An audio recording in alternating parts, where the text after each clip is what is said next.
의 입장 발표를 보고 지금 저희가 기자회견을 가졌는데 우선 여러 가지가 있지만은 크게 두 가지를 저희들이 이제 지적할 수 있을 것 같습니다. 첫째는 윤석열의 그 발언의 내용 중에 첫째는 절대 계엄을 안 하겠다. 두 번째는 당의 자기의 여러 가지 거취를 맡기겠다 이렇게 되어 있습니다. 우선 좀 쉬운 것부터 말씀드리면은 박근혜 전 대통령이 그 탄핵 상황에 달하기 전에 마지막 성명을 할 때 그 문안을 저희가 다시 바로 확인을 해보니까 이러이러한 잘못과 이러이러한 연유로 해서 앞으로 저의 거취는 국회에 맡기겠습니다 이렇게 했습니다. 그러니까 제가 굳이 설명을 드리지 않아도 최소한의 양식도 없는 거죠. 본인을 그대로 지탱하고 탄핵에 반대하는 사실상 추경호 등은 사전에 인지하고 국회의원들의 해제 가결을 방해한 것이다 라고 지금 추정되고 있는 그 세력이 지금 주도하고 있는 당. 형식적으로는 한동훈 대표가 대표이기는 하나 임기는 제한되어 있는 시간이고 사실은 그 당의 주류도 아닌 그 당에 맡기겠다라고 하는 것이 무엇을 의미하는가에 대해서는 굳이 설명드리지 않아도 될 것 같습니다. 두 번째로 절대 계엄을 안 하겠다 하는 부분에 대해서는 너무 팍 믿음이 가시죠? 그 윤석열이라는 사람이 원래 전공이 거짓말입니다. 그 인생을 그렇게 살아왔지 않습니까? 온갖 거짓말로 사실은 기소를 자기 마음대로 한다는 것은 사람들의 상대에 대한 거짓말을 조작해내는 것으로 평생을 살아온 사람 아닙니까? 검찰총장이 될 때도 거짓말로 그 자리를 꿰찬 거 아닙니까? 검찰개혁하겠다고. 그리고 나서 얼마나 많은 거짓말을 지금까지 했습니까? 사실은 계엄 얘기를 할 때 제가 8월에 처음 얘기하고 우리 김병주 최고도 말씀하시고 우리 이재명 대표도 말씀하셨는데 제가 최근에 전혀 사실은 그것이 이루어진 것이 그다지 좋은 일이 아닌데 그 예고했던 계엄이 이루어졌다고 해서 야 제가 조금 나아진 게 있다면 아유 김민석이가 아니 또라이는 아니구나 그 얘기를 제가 계엄 얘기를 할 때 반응의 50%에서 60%는 아유 저 알고 보니까 또라이네. 두 번째로는 제가 내가 아는 김민석이가 완전 또라이 아닌데 그런 대로 합리적인 것으로 알려져 있던 사람인데 그러면 뭐 좀 들을 얘기가 있나? 이랬을 정도의 일 아닙니까 사실은. 수십 번, 수백 번을 절대 계엄은 안 하고 할 이유가 없고 이번에 그 현장 지휘를 책임졌던 김영현이라는 자가 명령이 와도 내가 안 따르겠습니다라고 얘기했던 그리고 방첩사의 사령관이라는 여인형이 이번에 사실은 미리 계엄령이 발동되기도 전에 부대를 출동시켜서 선관위에서 싹 정리를 했던 그 자가 방첩사에서 사실은 국회의원들 체포조를 가동해서 그날 참으로 많은 정말 하늘이 도운 이 인연들이 맞아서 우원식 의장이 담을 넘지 못했더라면 박찬대 원대가 담을 넘지 못했더라면 담을 넘다가 사실은 박찬대 대표가 그냥 갈 뻔했어요. 실제로 발에 피가 철철철철 날 정도로. 이재명 대표가 오면서 라이브로 국민 여러분 와주십시오 하지 않았더라면 사실은 이재명 대표는 그렇게 하면서 이렇게 오는 과정에 체포될 수 있다는 걸 생각한 거죠. 사실 그것까지도 그 순간에 남겨야 되니까 기록을. 그리고 이재명 대표가 그때 담을 넘지 못했더라면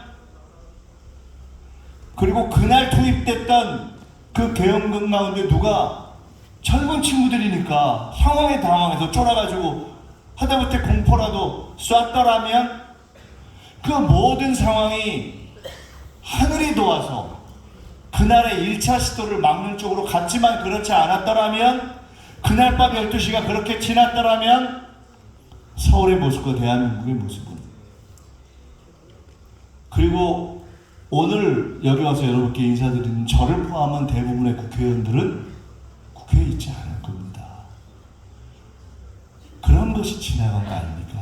근데 그런 것들을 뻔뻔하게 계획하고 음모하고 반국가 세력이라는 용어를 대한민국의 역대 독재자들이 아무도 안 써본 북한과 간첩에게만 썼던 반국가 세력이라는 용어를 무려 2년 전부터 일관되게 야당과 국회와 자기를 비판하는 국민들에게 후쿠시마를 비판하고 뉴라이트를 비판하는 국민들에게 반국가 세력이라는 용어를 쓰면서 계엄에 밑밥을 깔았던 이들이 그 수괴가 오늘 당장 구속 수사를 면하기 위해서 절대 계엄은 없습니다 라는 말을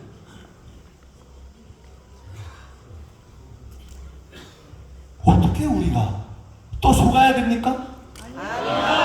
그런데 무서운 것은 원래 저들의 계엄 계획은 저는 이렇게 봤었습니다. 다음 세 가지 트랙을 통할 것이다. 우크라이나 트랙, 우크라이나에서는 바깥에서 불길을 가져오는 것. 휴전선 트랙, 남북 간의 충돌을 일으켜서 전시기용으로 가는 트랙. 광화문 트랙, 치안에 시민 간의 충돌을 일으키는 것. 그 세 가지를 생각했는데 그 세 가지도 아니고 윤석열이가 저도 생각하지 못했던 제4의 트랙, 예산이 안 돌아간다는 걸 갖고 국회를 때리는 기상천외한 트랙을 만들어서 들어왔기 때문에 나머지 세 개의 트랙이 그대로 살아있는 겁니다. 그래서 윤석열에게 군 통수권이 남아있는 한 그에게 동원됐고 기획했던 자들이 완전히 다 구속수사 돼도 그들이 순순히 바로 불겠습니까? 어떤 놈들이 기획했는지, 기획팀들이 어디에 어떻게 있는지, 그들과 연구가 있는 작전부대가 어디에 있는지. 그런데 이 문제를 완전 무결하게 정리해서 윤석열의 군 통수권을 박탈하지 않고는 남아있는 트랙 중에 예를 들어 휴전선 트랙에서 장난을 통한 전시기용을 그때 그런 상황이 나면 지금 한동훈이는 기분 좋다고 가서 한덕수 만나고 막 내가 다 먹은 것 같아 이러고 있는데 이러고 한 열흘 지난 다음에 윤석열은 참 조용히 집에 있다고 하는데 갑자기 휴전선이 복잡해졌다. 그러면 자기들한테 군통수권이 있어요? 이런 모든 상황을 여러분 미국이 바보가 아닙니다. 이 상황이 딱 일어난 다음에 가장 냉정한 발언은 미국에서 1차 기업이 무산돼서 대한민국의 많은 사실은 참으로 예리하지 못한 언론들이 이제 끝났나 봐 이러고 있을 때 미국 측에서 나온 첫 발언이 내란 상황은 아직 끝나지 않았기 때문에 미국 국민들이 한국 가는 걸 조심해 줬으면 좋겠다. 내란 상황은 어떻게 끝납니까? 수괴를 체포하고 공모자들을 체포하고 숨어있는 가담자들이 누구인가를 완전히 일망타지 않는 한 끝납니까? 아닙니다. 근데 그 수괴를 그대로 두고 어떤 놈들이 어디에 숨어서 무슨 짓을 하고 있을지 모르는데 어떤 상황이 벌어질지 모르는데 과연 정상적인 수많은 경험을 가진 해외의 투자자들이 투자하고 주식이 살고 환율이 정상이 되고 하겠습니까? 우리가 바보입니까? 또 속아줘야 됩니까? 속아서 바보가 될 뿐만 아니라 그런 상황을 우리가 방치해야 하는가? 설마가 사람을 잡는 겁니다. 그래서 우리는 이렇게 판단합니다. 답은 없다. 윤석열의 직무를 정지시키고 군 통수권을 박탈하지 않는 한 대한민국에 이제 평화로운 잠은 없습니다. 어쩔 수 없습니다. 그리고 우리는 선출된 공직자들이기 때문에 그리고 선출된 공직을 꿈꾸고 있는 자들이고 대한민국의 일당으로서 민주주의를 책임지고 있는 정당이기 때문에 고통스럽고 피곤하지만 많은 국민들은 그렇게 믿고 싶겠지만 그러나 믿지 못할 이 현실의 본질을 직시하고 대비하고 준비할 수밖에 없는 겁니다. 오늘 우리는 직무정지를 위해서 투표할 겁니다. 아마도 국힘은 스스로를 속이면서 부결에 나설 거라고 봅니다. 오늘 부결될 가능성이 있습니다. 그래서 미리 저희는 지도부가 결의했습니다. 탄핵될 때까지 한다. 왜? 참으로 하고 싶지 않은 예언이지만 국정이 정상화 안 될 겁니다. 그리고 국정의 정상화가 아니라 대한민국을 바라보는 세계의 시선이 정상화되지 않을 것입니다. 문제가 해결되지 않습니다. 정치도, 경제도, 외교도 너무 이상한 나라냐? 내란을 했는데 그거를 가만히 놔둔단 말이야? 이 상황에서 정상이 될 것 같습니까? 하여 저희는 또 탄핵안을 내고 그리고 이제 국민들에게 저 국힘조차도 변명하지 못할 일들을 하나하나 따박따박 해낼 겁니다. 오늘 탄핵을 가결시키고 가결이 안 되면 다시 내고 바로 이 내란에 가담한 자들을 즉각 수사하기 위한 특검과 그리고 온 국민 앞에서 이 과정을 다 낱낱이 드러내기 위한 국정조사를 내고 그리고 또 추가로 계엄 이거를 시도하지 못하게 하는 계엄법 원래 저희가 준비했고 보완했던 것보다 더 강화된 것들을 내고 김건희 특검법 통과시키고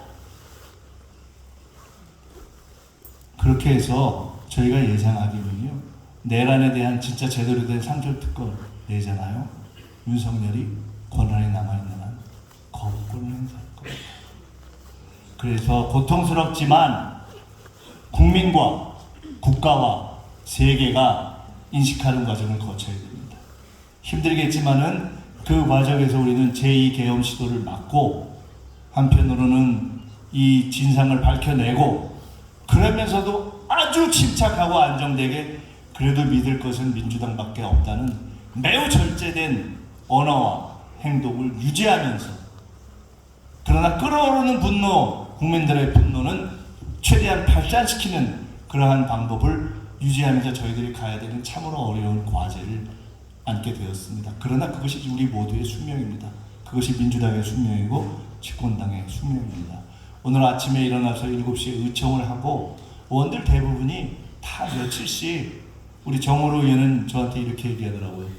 저한테 살짝 와가지고 무슨 사흘 됐는데 갈아입으셨어요? 그래서 나는 못 갈아입었다. 그래서 야 사서 입어 그랬더니 정말로 자기는 사서 입으면 된다는 걸 몰랐다는 거예요.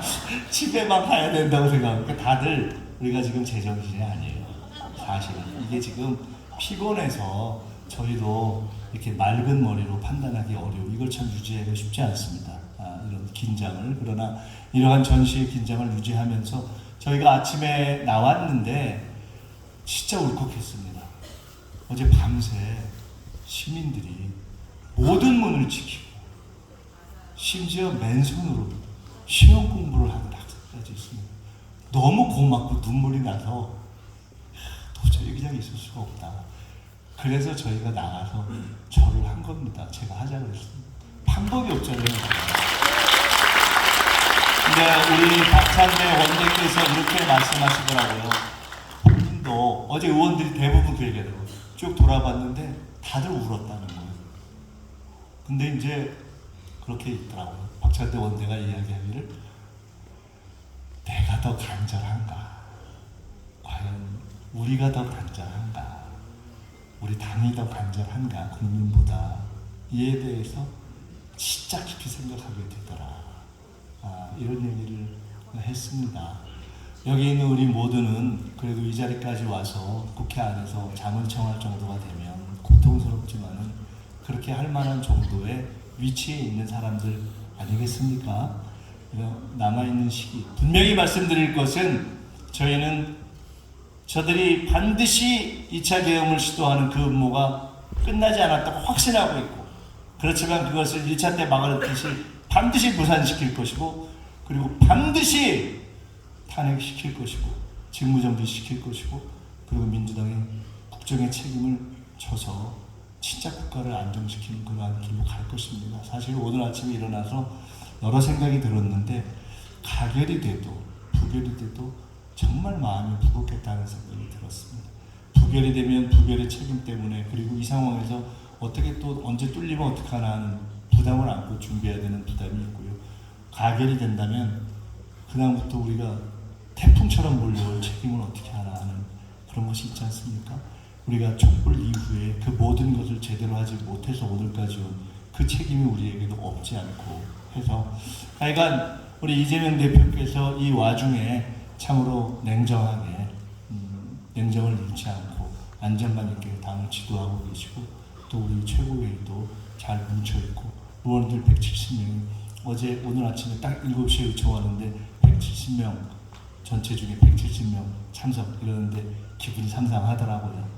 저희가 이렇게 뭉쳐 있습니다. 여기 계신 우리 모든 동지들께서도 어젯밤에 힘드셨겠지만 우리가 뭉쳐서 그렇게 가자 하는 말씀을 드립니다.